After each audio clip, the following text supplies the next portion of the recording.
Araw po mga kalugers, may i-share lang po ako sa inyo na maiksi lang. Tungkol ito sa galis ng aso. Kasi yung aso ko, napansin ko may galis. Tapos maliit lang siya ng una, palaki ng palaki. Tapos naging dalawa ko, parang kumakalat. Ayun. May nakapagsabi at yun ay sinubukan ko. Nabiyahe ako ng Batangas, nakakuha ko ng yung Madre di Cacao na sinasabi. At ang ginawa ko, ganito. Panoorin na lang po natin. Yan po yung Madre di Cacao na sinasabi ko sa inyo mga kalogers. Ang gagawin po natin, i-blender po natin siya. Para po yung purong katas ay makukuha natin. Para mabisa na pampahid doon sa galis ng aso.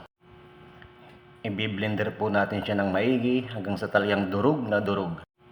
Kasi po mga kalogers, nakakaawa naman po yung aming aso.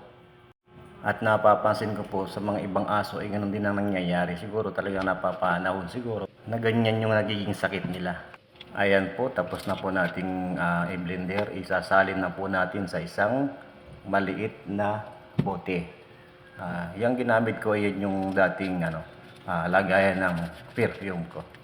Dahil sa empty na wala nang laman, yan na po yung aking gagamitin. Tsaka dinamihan ko na rin para hindi lang po isang sprayhan lang. Dapat po pag naggagamot po tayo sa ating aso ay 2 times a day.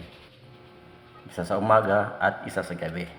100% daw po ito. Yung mga may galis na aso dyan at gusto nyo pong gumaling ang inyong aso at wala po kayong pambili, ayan po ang magandang idea.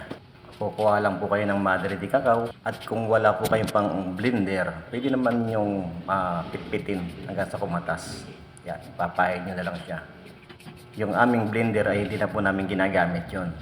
Ganyan lang po yung ating gagawin. I-sprayhan lang po natin yung kung saan yung may galis. Doon nyo lang po i-sprayhan. Ayan po mga kalogers. Maraming salamat po sa panonood. Subscribe na rin po ng aking YouTube channel, Kalug TV. Para yung aking susunod na video doon sa aking aso, mapanood ninyo kung gumaling ba siya o hindi doon sa aking ipinahid na Madre di Cacao. Maraming salamat po. Paki-like at share na rin po at pakipindot na rin po ng bell button para updated po tayo sa lahat ng aking i-upload na video. Sari-sari po yung aking ina-upload na video. May funny video,